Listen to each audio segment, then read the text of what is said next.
राम जय राम जय जय राम।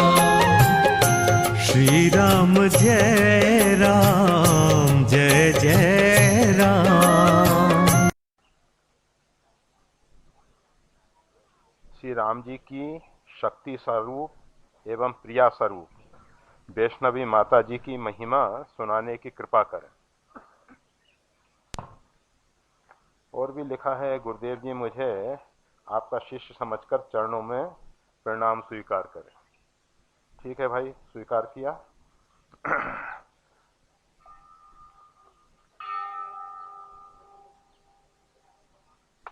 आदि शक्ति परमात्मा की एक है, और जिस समय मनुष्य शत्रुपा तपस्या करते हैं और उनके मन में एक विचार आता है, देखहीं हम स्वरूप भर लोचन, कृपा करहु संतारित मोचन, जो स्वरूप बस शिव मन माही, यही कारण मुनि जतन कराही।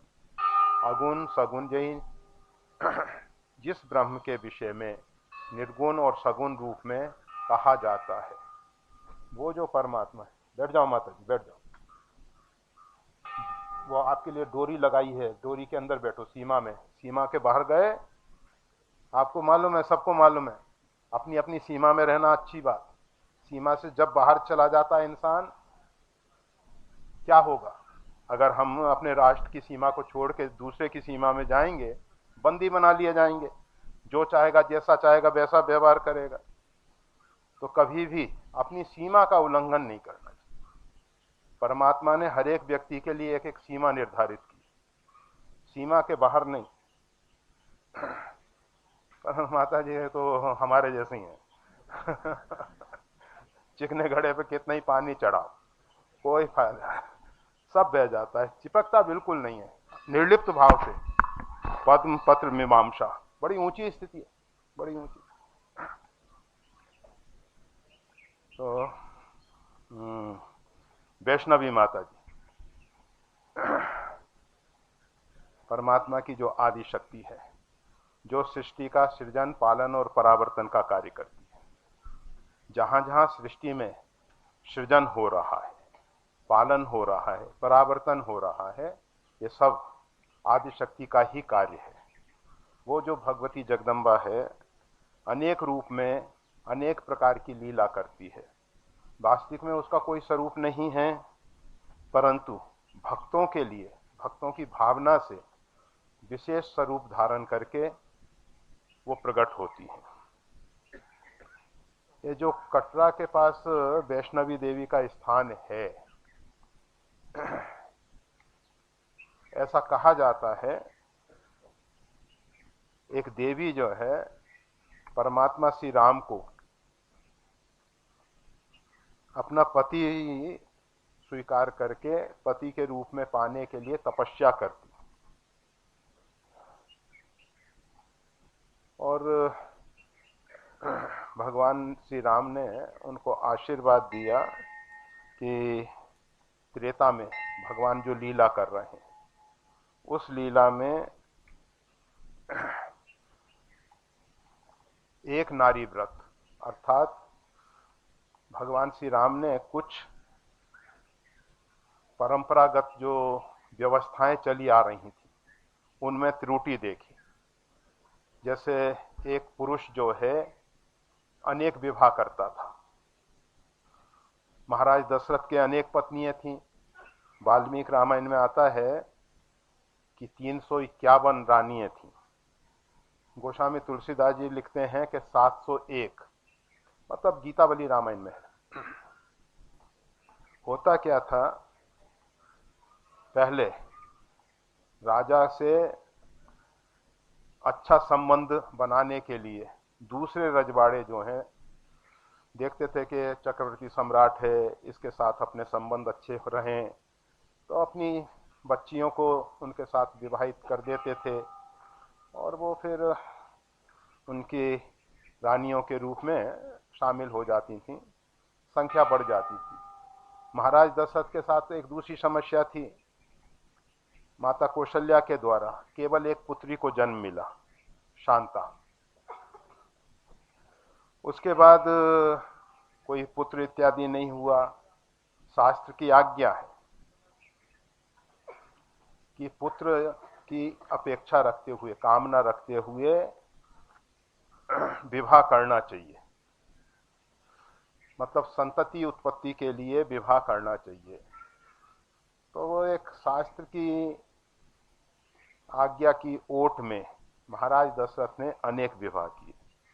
और भी बहुत से कारण रहे, और भगवान मतलब बहुत से राजा हुए, उन्होंने भी अपने जीवन में बहुत सी पत्नियों को स्थान दिया। पर भगवान श्री राम ने कहा यह अनुचित हो रहा है।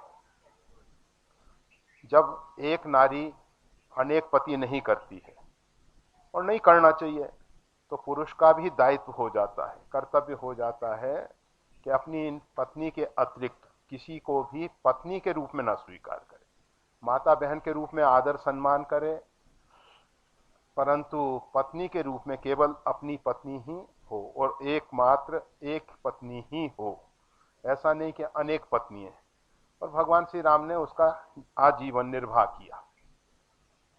कठिन क्लिष्ट परिस्थितियों में भी भगवान श्री राम ने एक नारी व्रत रखा, अनेक नारियों को नहीं स्वीकार किया। भगवान श्री राम, लोग तो कहते हैं कि मर्यादा पुरुषोत्तम, परंतु हमारे विचार से भगवान श्री राम जो पुरानी मर्यादाएं चली आ रही थी, अर्थात परंपराएं चली आ रही थी, उनमें बहुत बड़े सुधारक रहे हैं। भगवान श्री कृष्ण हो, राम हो, एक ही हैं। रामम कृष्णम भेदम न भेदम, दोनों एक ही तत्व है। तो जहां जहां देखा कि गलत मर्यादाएं बन गई हैं, गलत सीमाएं बन गई हैं, गलत परंपराएं चली आ रही हैं, तो उनमें सुधार किया। जिस समय भगवान श्री राम का राज्याभिषेक की बात हुई, तो भगवान श्री राम के मन में आया, विमल वंश ये अनुचित एकु, बंधु बिहाई बढ़ही अभिषेकु। ये विमल जो सूर्य वंश, निर्मल सूर्य वंश है, इसमें एक बड़ा अनुचित कार्य होने जा रहा है। बंधु बिहाई, अपने अन्य भाइयों को छोड़ के बड़े भाई का राज्याभिषेक। भगवान श्री राम कहते हैं नहीं, जन्मे एक संग सब भाई, हम सब चारों भाइयों का जन्म थोड़ा थोड़ा समय के अंतराल से हुआ। और करण वेद उपवीत विवाह, मतलब यज्ञोपवीत संस्कार, कान का छेदन का संस्कार, और भी जितने संस्कार हैं विवाह इत्यादि, वो सब एक साथ हुए। परंतु आज राज्याभिषेक की बात आई तो बंधु बिहाई, सब भाइयों को छोड़ के केवल मेरा राज्याभिषेक हो रहा है। ये एक अनुचित कार्य। और बस भगवान श्री राम के मन में जब ऐसा विचार आया, तो भगवान की इच्छा शक्ति सरस्वती, सारद दार नार समस्वामी, राम सूत्रधर अंतर्जाम। भगवान श्री राम जो हैं सूत्राधार हैं, सरस्वती जो है कठपुतली है, भगवान के इशारे के अनुसार, इच्छा के अनुसार कार्य करती। और उन्होंने, मां सरस्वती ने मंथरा की बुद्धि को प्रेरित किया, क्योंकि दूसरों की बुद्धि में परिवर्तन लाना बहुत कठिन था। किसी भी प्रकार से कोई भी ऐसा व्यक्ति नजर नहीं आया कि जो भगवान के राज्याभिषेक के विरोध में हो, कोई ऐसा नहीं हो सकता था। परंतु एक मंथरा ऐसी थी जो बाहर से, मतलब केकय देश से आई थी, जिसका आज वर्तमान में नाम है कश्मीर। कश्मीर की रहने वाली थी, और महाराज अश्वपति के यहाँ, माता केकई के पिताश्री का नाम अश्वपति था, तो उनकी सेविका के रूप में थी। उन्होंने विशेष रूप से इसलिए भेजा था, जिस समय महाराज दशरथ के मन में माता केकई के प्रति विवाह का विचार हुआ, तो महाराज अश्वपति ने कहा कि अगर मेरी पुत्री के द्वारा जो संतान हो, वही राज का अधिकारी हो, तब मैं आपके साथ अपनी कन्या का, अपनी पुत्री का विवाह कर सकता हूं। महाराज दशरथ ने कहा यह संभव नहीं है। बाद में गुरु वशिष्ठ जी ने देखा कि महाराज दशरथ के मन में माता कैकेयी के प्रति विवाह करने का भाव है, उसके कारण उनके चिंतन में राजकार्य जो है व्यवस्थित नहीं हो पा रहा। तो वशिष्ठ जी ने महाराज दशरथ से कहा कि आप विवाह का जो विचार है, प्रस्ताव जो है, उसको स्वीकार कर लें। और अभी तो माता कौशल्या के गर्भ से कोई पुत्र तो हुआ नहीं है जिसको शासनाध्यक्ष अथवा राजा बनाया जाए। अगर भरत माता कैकेयी के द्वारा संतान होती है तो उसको राज देने में कोई आपत्ति नहीं होनी चाहिए। इस प्रकार से जब गुरु वशिष्ठ जी ने समझाया तो महाराज दशरथ ने विवाह का प्रस्ताव स्वीकार करके विवाह कर लिया। तो महाराज दशरथ श्री राम अश्वपति ने विचार किया कि हमारी कैकेयी जो है ये बहुत भोली भाली है और ये इस बात को ये भूल जाएगी। महाराज दशरथ चतुर हैं, उसको समझा लेंगे। ऐसी स्थिति में एक चतुर सेविका मंथरा, नाम मंथरा, उसका नाम मंथरा है, जिसमें मतलब राम नाम के दोनों अक्षर जो हैं, मां पहले आता है, रा बाद में आता है, बीच में था आता है। तो ऐसी जो मंथरा महारानी है, उनको भेजा कि आप ख्याल रखना, कभी भी ऐसा प्रसंग हो तो उसमें जिस भी प्रकार से हो सके माता कैकेयी के द्वारा जो पुत्र हो उसको ही राजगद्दी मिलनी चाहिए। उसके लिए आप सतत ख्याल रखना। तो सरस्वती जी ने देखा कि और किसी के मन में तो भगवान श्री राम के राज्याभिषेक को परिवर्तित करने की इच्छा नहीं हो सकती है, परंतु मंथरा जी के हृदय में कुछ परिवर्तन आ सकता है, बुद्धि को भी परिवर्तित किया जा सकता है। और ऐसा विचार करके सरस्वती जी ने मंथरा जी की बुद्धि को बदल दिया। माता कैकेयी तो हृदय से चाहती थी कि राम जी का राज्याभिषेक हो। महाराज दशरथ जब कैकेयी माता जी के पास पहुंचे, जब कोप भवन की बात सुन ली, बड़े ऊंचे अच्छे राजनीतिज्ञ हैं, इंद्र भी अर्ध सिंहासन आसन दे महाराज दशरथ को इंद्रासन पे बैठाता था, अपने आसन पे बैठाता था। मतलब इतनी ऊंची कक्षा थी, वैसे पृथ्वी के राजाओं को इंद्र अपना आसन दे, कदापि संभव नहीं है। फिर भी महाराज दशरथ ने वो कार्य किया था। देवासुर संग्राम में देवताओं की सहायता की थी और अनेक अनेक प्रकार से देवताओं की रक्षा के लिए कार्य किया था। इस हेतु और वैसे भी यज्ञ अनुष्ठान इत्यादि बराबर होते रहते थे, देवताओं की तुष्टि पुष्टि के कार्य सदैव होते रहते थे। महाराज दशरथ जो हैं धर्मनिष्ठ राजा हैं, धार्मिक कृत्य उनके द्वारा सदैव होते थे और उनकी प्रजा में देव संस्कृति को तुष्ट पुष्ट करने के लिए सतत प्रयास किया जाता था।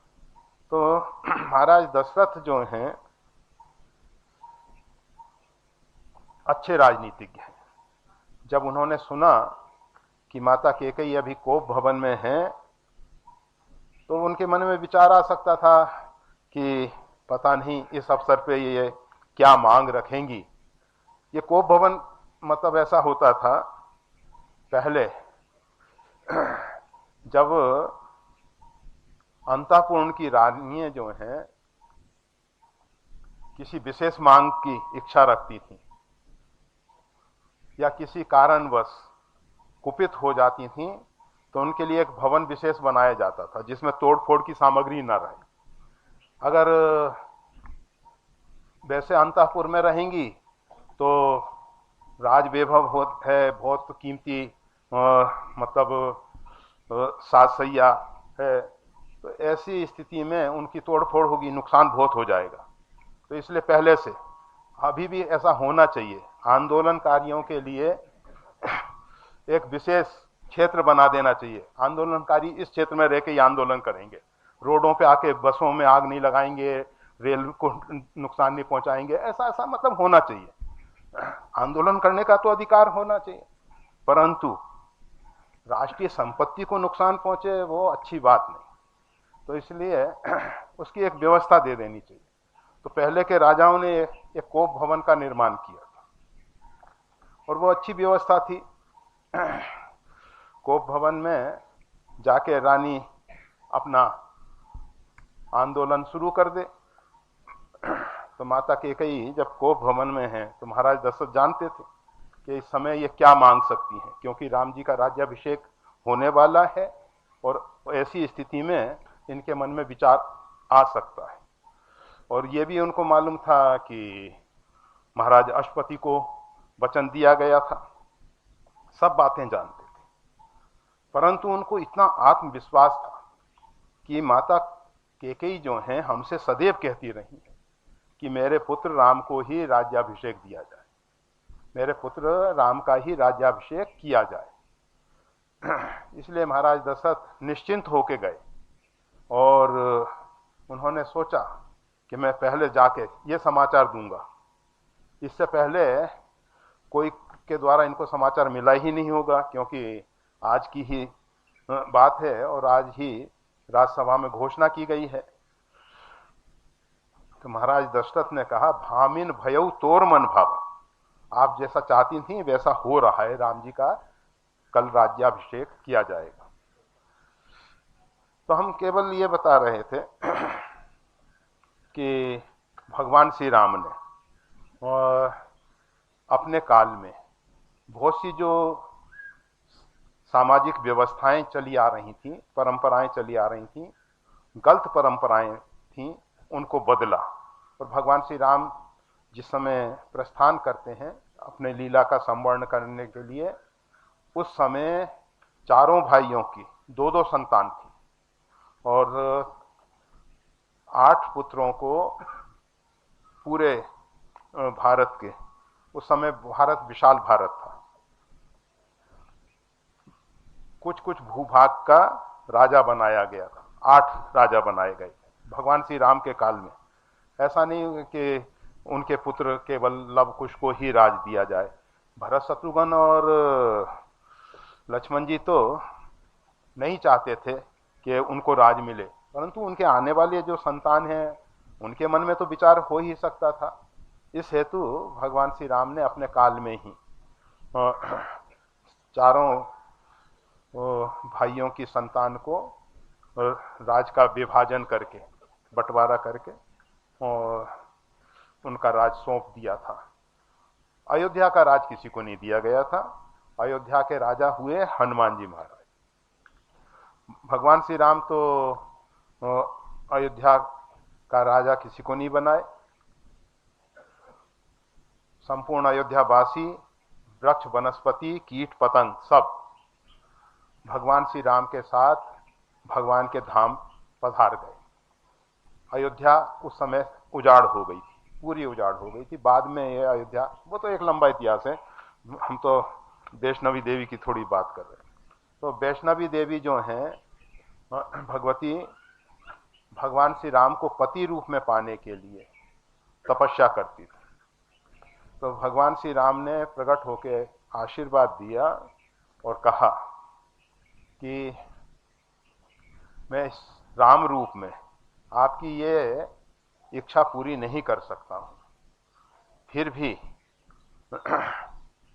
भविष्य में ये आपकी इच्छा पूरी की जाएगी। और इतना है कि कलयुग में आपकी विशेष आराधना उपासना होगी और ये आपका विशेष शक्तिपीठ के रूप में उभर के आएगा।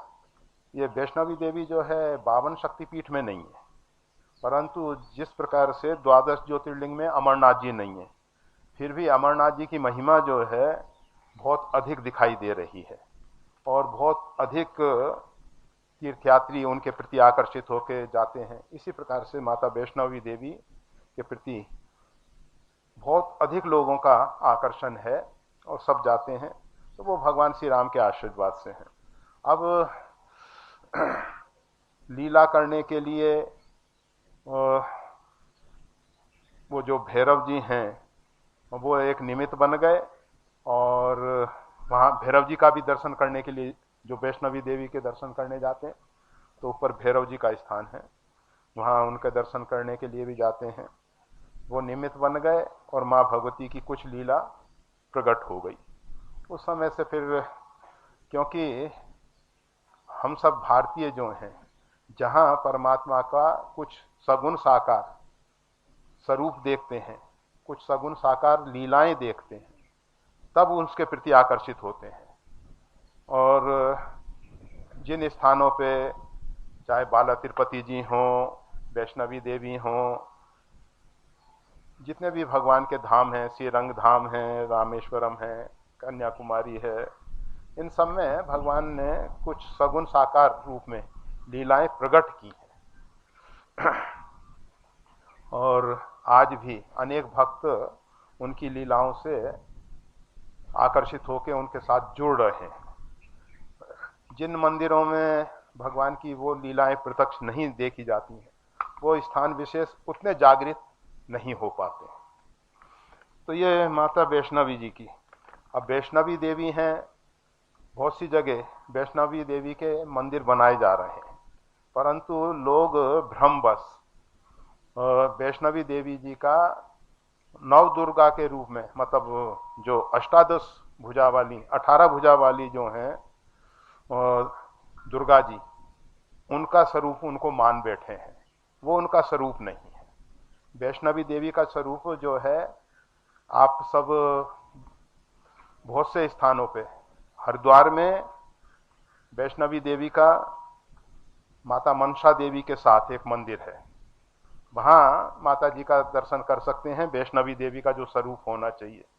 और आप सबके लिए नज़दीक ग्वार आश्रम में, मतलब गुजरात प्रांत में नर्मदा के तट पे ग्वार में श्री स्वामी रामानंद संत आश्रम में माता वैष्णवी देवी का स्वरूप वैष्णवी के रूप में ही है, अर्थात शंख चक्र गदा पद्म, ये 4 आयुध धारण करने वाली माँ वैष्णवी देवी है। ये गरुड़ वाहिनी है, ये गरुड़ पे विराजमान होती हैं। गरुड़ अर्थात जिनके पंखों से वेद ध्वनि होती है। लक्ष्मी जी का वाहन उल्लू है, और वैसे लक्ष्मी जी भी शंख चक्र गदा पद्म धारण करने वाली है, परंतु उनका वाहन उल्लू है। परंतु वो लक्ष्मी जब नारायण के साथ आती हैं तो वो भी गरुड़ वाहिनी होती है, परंतु वैष्णवी देवी गरुड़ वाहिनी है। इनका वाहन जो है गरुड़ है, और इनका रंग जो है श्याम है, गौर वर्ण की नहीं है। लक्ष्मी जी जो हैं गौर तप्त स्वर्ण के वर्ण की हैं, मतलब तपाया हुआ स्वर्ण जो है उसकी आभा लेते हुए गौर वर्ण की है लक्ष्मी जी। और वैष्णवी देवी जो है श्यामल रंग है, उनका श्याम रंग है। तो दोनों में थोड़ा सा अंतर है। और वैष्णवी देवी जो है भगवान की शक्ति है। लक्ष्मी जी भी उनकी शक्ति हैं, परंतु लक्ष्मी जी जो है द्रव्य शक्ति है, और ये वैष्णवी शक्ति जो है आदि शक्ति है। ये जो आदि शक्ति जगदम्बा, जैसे सीता जी जो हैं वो आदि शक्ति हैं, राधा जी जो हैं भगवान की आदि शक्ति हैं, रुक्मणी जी जो हैं भगवान श्री कृष्ण के साथ वो लक्ष्मी जी का अवतार है, वो आदि शक्ति नहीं है। ये जो आदि शक्ति अर्थात क्रिया शक्ति, इच्छा शक्ति और द्रव्य शक्ति, तीनों का संयुक्त स्वरूप जो है वो है आदि शक्ति। जिसमें सरस्वती, लक्ष्मी और पार्वती जी तीनों की शक्ति समाहित होती है। तीनों प्रकार की शक्ति उनमें होती है। तो वैष्णवी देवी जो है भगवान की आदि शक्ति है, परंतु नाम उनका वैष्णवी देवी है, इस आधार पे पालन करना उनका विशेष कार्य है। सबका पालन करती हैं भगवती। वैष्णवी देवी का विशेष मुख्य कार्य पालन करना है, परंतु क्या आधि भौतिक समृद्धि प्रदान करना ही उनका कर्तव्य है? मां भगवती जो है हमारे अंदर जितने दिव्य गुण हैं उनको पुष्ट करती हैं, उनका पालन करती हैं।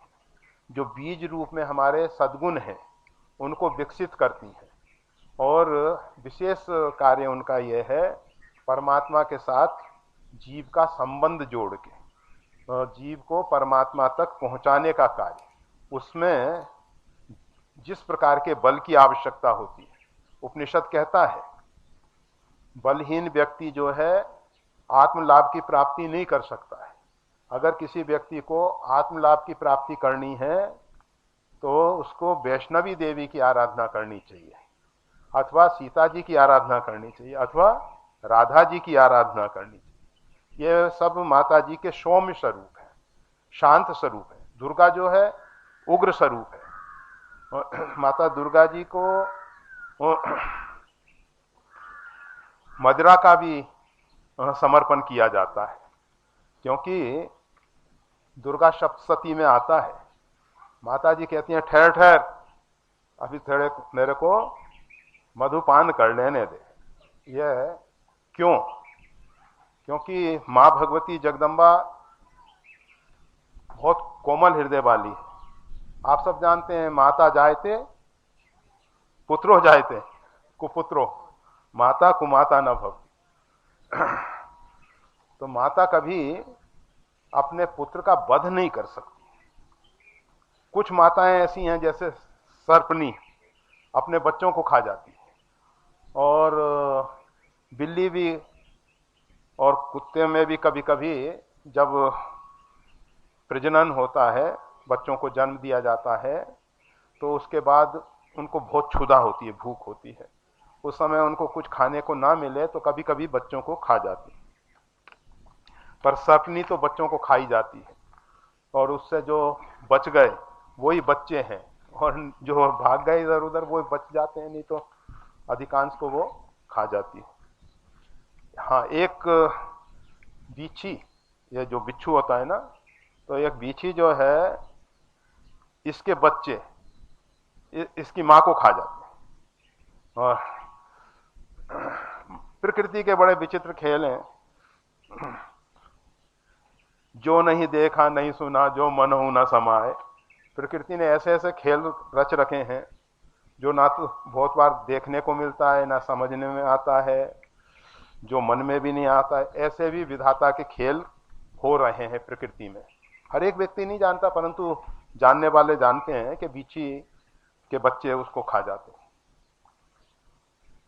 तो ये माता का स्वभाव जो है दया और करुणामय है।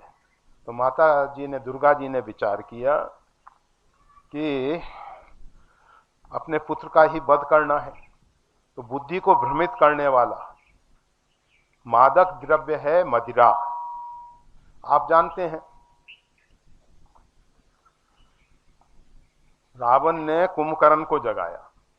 जब कुंभकर्ण जागा तो उसने जागते ही कहा कि भैया मेरे को इस समय क्यों जगाया गया?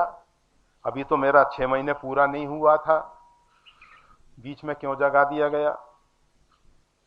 तो रावण ने सब आद्योपांत घटना बता दी। इस प्रकार से सीता जी का हरण करके लाया, और भगवान श्री राम, हम बोल रहे हैं, रावण तो कभी भगवान को भगवान नहीं बोलेगा। तो भगवान श्री राम ने उसकी लंका को इस प्रकार से घेर लिया। उसकी सेना का बहुत अधिक संहार हो गया है, और इसलिए जगाने आया। तो कुंभकर्ण ने सबसे पहले बात यही कही, भल न कीनते निश्चर न। हे राक्षस राज, तुमने अच्छा काम नहीं किया।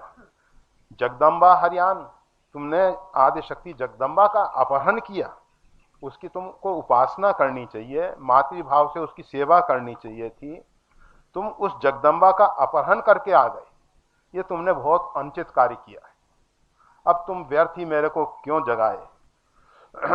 रावण ने देखा कि इसकी बुद्धि सही है। व्यक्ति जब प्रगाढ़ नींद में होता है तो उसका परमात्मा के साथ संयोग होता है। जब व्यक्ति गहरी नींद में होता है तो हृदय रूपी गुहा में जीवात्मा और परमात्मा एक साथ होते हैं। फिर तो हमारा मन चंचल होता है, इधर उधर भटकने लग जाता है, परंतु सुषुप्ति के समय, प्रगाढ़ नींद के समय हमारा मन जो है परमात्मा के साथ जुड़ा होता है। जीव अर्थात सूक्ष्म शरीर सहित जीव चेतन, तो जो सूक्ष्म शरीर में मन बुद्धि सब होते हैं, तो वो मन बुद्धि परमात्मा के साथ जुड़े होने के कारण बहुत शुद्ध होते हैं।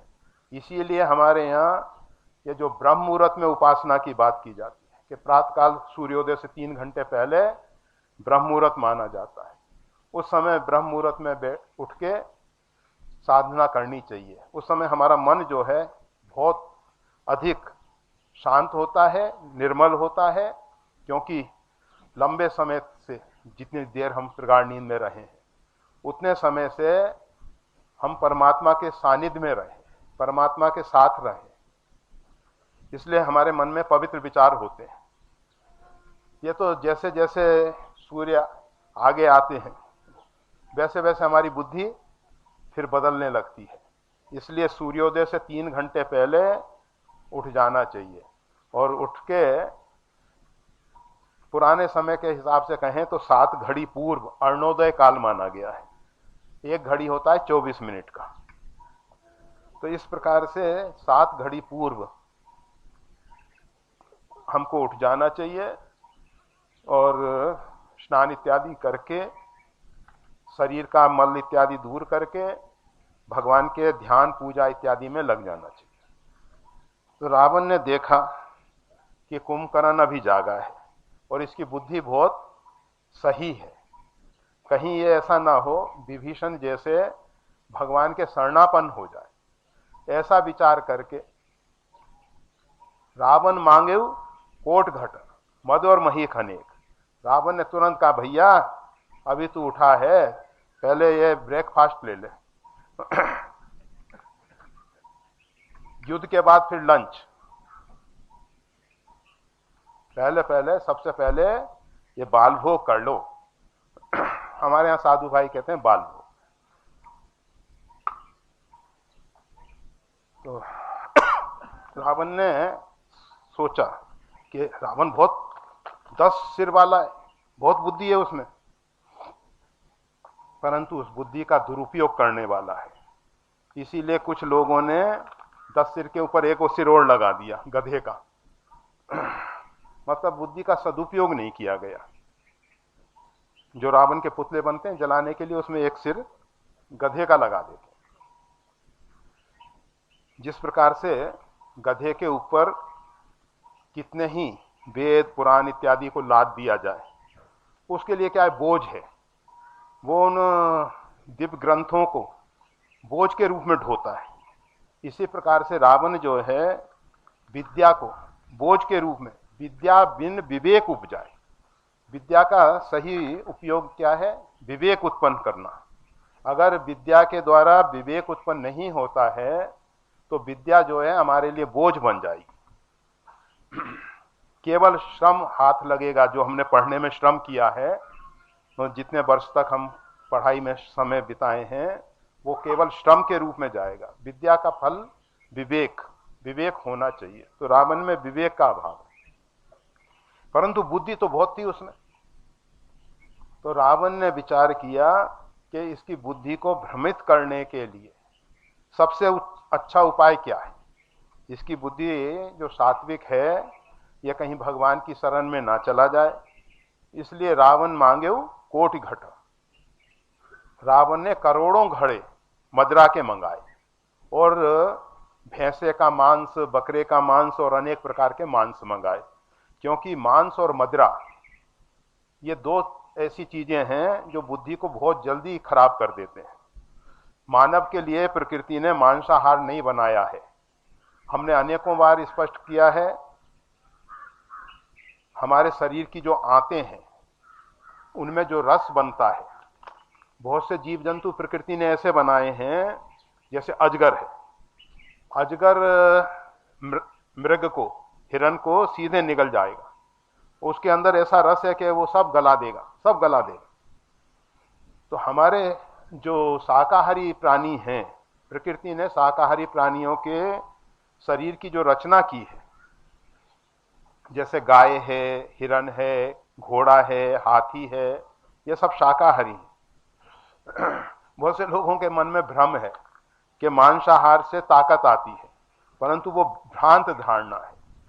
केवल खून पीने वाला खटमल कितनी ताकत वाला होता है, रुधिर पीने वाले मच्छर कितनी ताकत वाले होते हैं, और शाकाहारी हाथी बड़े बड़े पेड़ों को थोड़ा हिला के गिरा देगा। पहले जमाने में बड़े बड़े किलों में बड़े बड़े द्वार होते थे, और उन द्वारों में आपने देखा होगा कि खूंटियां, नुकीली खूंटियां लगाई जाती थीं, जिससे हाथी के द्वारा वो द्वार तोड़वाए जाते थे। हाथी उन पर जाके धक्का मारता था, तो मतलब हाथी में इतनी ताकत है, और ताकत को नापने का हॉर्स पावर मतलब अश्व शक्ति, तो वो भी शाकाहारी है। शाकाहारियों में ही ताकत होती है। ये भूल के मत सोचना कि मांसाहार में ताकत होती है, गलत बात है, बिल्कुल गलत। मांसाहारी आलसी प्रमादी होते हैं।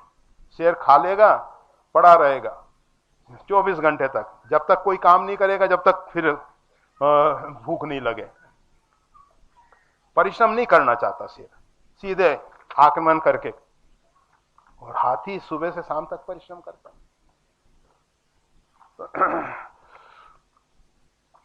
शाकाहारी परिश्रमी होते हैं, मांसाहारी आलसी प्रमादी होते हैं। और मांसाहारी जीव जो हैं उनमें केवल आसुरी बुद्धि होती है, अपना पेट भरे, लोग मरें तो मरें, आसुरी बुद्धि होती है, सात्विक बुद्धि नहीं होती। तो मानव के लिए मांसाहार नहीं है। जबरदस्ती करते हैं, उसके दुष्परिणाम रोग फैलते हैं। मांसाहार से शरीर में बहुत रोग होते हैं, क्योंकि शरीर की जो रचना परमात्मा ने की है वो शाकाहार के योग बनाया है मानव को। बहुत से लोग समझाने के लिए कहा करते हैं कि देखो मांसाहार में हिंसा है, तो लोग जो तार्किक लोग हैं, तार्किक हमेशा बुद्धि वाले होते हैं, तो वो हमेशा कहेंगे कि देखो आप ये वृक्ष तोड़ते हो, वनस्पति तोड़ते हो, इसमें भी तो हिंसा है। परंतु वो बेचारे नहीं जानते कि इसकी हिंसा और पशु की हिंसा में कितना अंतर है। पशु में चेतना का 4 विकास है, अंडों से जायमान होने वाले अंडज में चेतना का 3 विकास है, और इसमें वनस्पति इत्यादि में 1 विकास है। तो जितना चेतना का विकास अधिक होगा उतनी ही हिंसा प्रबल होगी, उतना हिंसा का दुष्परिणाम ज्यादा भोगना पड़ेगा। तो वनस्पति की हिंसा हल्की हिंसा है, हिंसा है, हम नहीं कहते कि हिंसा नहीं है, परंतु हल्की हिंसा है। परंतु ये जो अंडे से जायमान होने वाले, अथवा अंडे, जो लोग अंडे खाते हैं, और अंडे से जायमान होने वाले जो पक्षी इत्यादि हैं और जलचर इत्यादि जो भी जीव जंतु हैं अंडे से जायमान होने वाले, और जो सपिंड जायमान होने वाले हिरन इत्यादि, बकरे इत्यादि, तो ये जितने भी मांसाहारी हैं ये बड़ी हिंसा करते हैं। दूसरी बात, शरीर के लिए उपयोगी नहीं है, मांसाहार घातक है, शरीर को रुग्ण बनाता है, अस्वस्थ कर देता है, हमारी स्थिति बिगड़ जाती है। आप कहोगे कि आप तो शाकाहार करने वाले, आप भी बीमार हो जाते हो, क्या फर्क पड़ता है? देखो भाई, रोग के पीछे अनेक कारण होते हैं। आहार का असंयम भी होता है, उसके साथ साथ करहि पाप पावहि दुख भय रु शोक भी हो। जो इस जीव ने अनेक जन्म जन्मांतर में कर्म किए हैं, जिनका बोध नहीं है, परंतु किए तो गए हैं, और उनके फलस्वरूप भी शरीर में रोग आता है। केवल असंयम से ही रोग आता है ऐसा नहीं है, और शाकाहारी भी रुग्ण हो सकते हैं, ऐसा नहीं है कि नहीं हो से, परंतु मांसाहारी अधिक रुग्ण होंगे और शाकाहारी कम। और मांसाहारी इसलिए ज्यादा रुग्ण होते हैं क्योंकि आंतों की रचना उसके अनुरूप नहीं है। तो रावण ने कुंभकर्ण की बुद्धि को विकृत करने के लिए मांस और मदिरा दोनों चीज जो हमारे बुद्धि को खराब करने वाले हैं, संकल्प कर लेना चाहिए। जब से समझ आए दृढ़ निश्चय करना चाहिए, संकल्प करना चाहिए। सत्संग में आते हैं, अगर हम में कोई कमजोरियां हैं तो उनको दूर करने के लिए कोशिश करनी चाहिए, और मन के ऊपर भरोसा नहीं करना चाहिए, मन कब धोखा दे देगा। इसलिए दृढ़ संकल्प करो, इच्छा शक्ति विल पावर को बढ़ाओ, और सोचेंगे कल संकल्प करेंगे, परसों कर लेंगे, आगे भविष्य में सोच समझ के करेंगे, नहीं होने वाला है।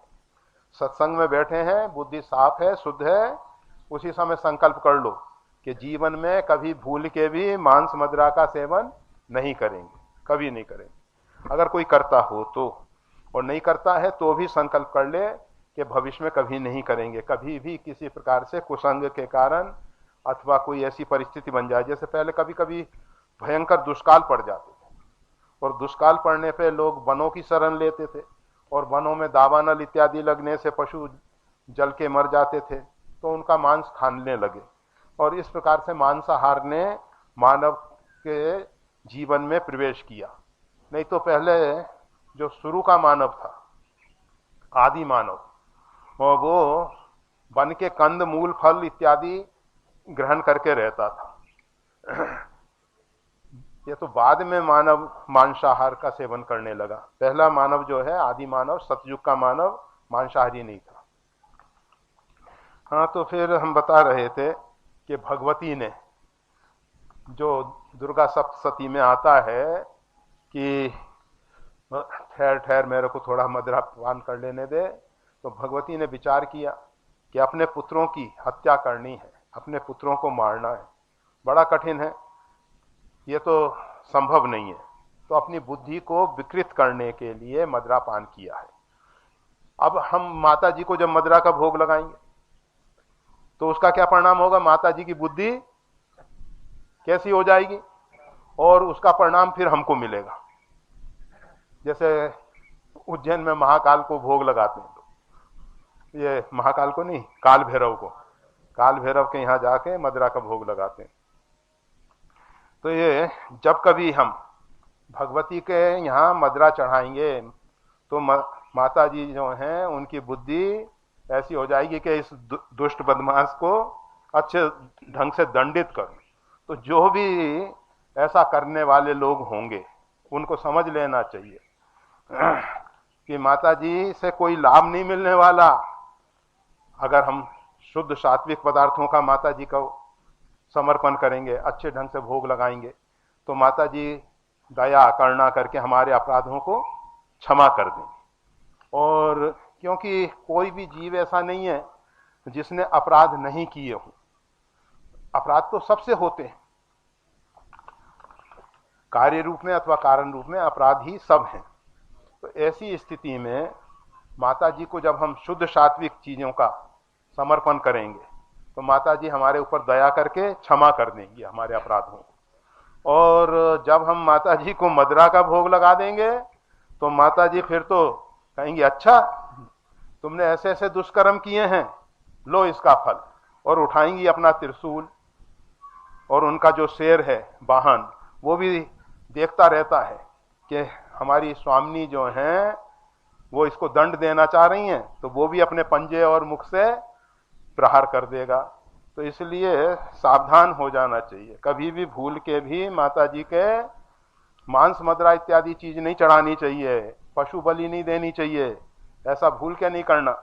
अगर कोई करता है तो माता जी का कोप भाजन बनेगा।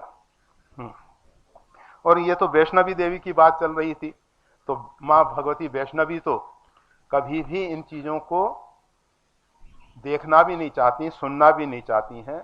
वो तो सबका पालन करने वाली देवी है। आदिशक्ति जगदम्बा वैष्णवी जो है हमारे अंदर सद्गुणों को विकसित करने वाली है। हमारी जो चिति शक्ति है, कुंडलनी शक्ति है, उसको जागृत करके उसको ऊर्ध्वगमन के लिए मार्ग प्रशस्त करती हैं और मार्ग को साफ सुथरा बनाती हैं। आप सब जानते हैं, अगर साधक साधना में बैठा है और कुंडलनी शक्ति हठ योग की क्रिया के द्वारा जागृत कर ली गई, परंतु आगे का मार्ग जो सुषुम्ना का मार्ग है वो साफ स्वच्छ नहीं है, तो क्या दशा होगी? जिस प्रकार से एक कीमती गाड़ी आप खरीद के लाओ और उस गाड़ी को ऊबड़ खाबड़ रास्ते पे दौड़ा दो, तो गाड़ी थोड़े समय में खत्म हो जाने वाली है। इसी प्रकार से वो जो चिति शक्ति के लिए मार्ग सही प्रदस्त नहीं होगा, तो फिर उसका दुष्परिणाम यही आएगा कि हमारी जो कुंडलनी शक्ति है हमारे लिए घातक हो जाएगी, हमको नुकसान देने वाली हो जाएगी। इसलिए सबसे पहले सुषुम्ना का मार्ग साफ हो, और उसमें सहयोग करेगी वैष्णवी देवी। माँ भगवती वैष्णवी जो है वो हमारे सुषुम्ना के मार्ग को साफ स्वच्छ करके, अन्नमय कोश की शुद्धि करके, प्राणमय कोश की शुद्धि करके, मनोमय कोश, सब कोशों को शुद्ध करके हमको आनंदमय कोश में पहुंचा देगी।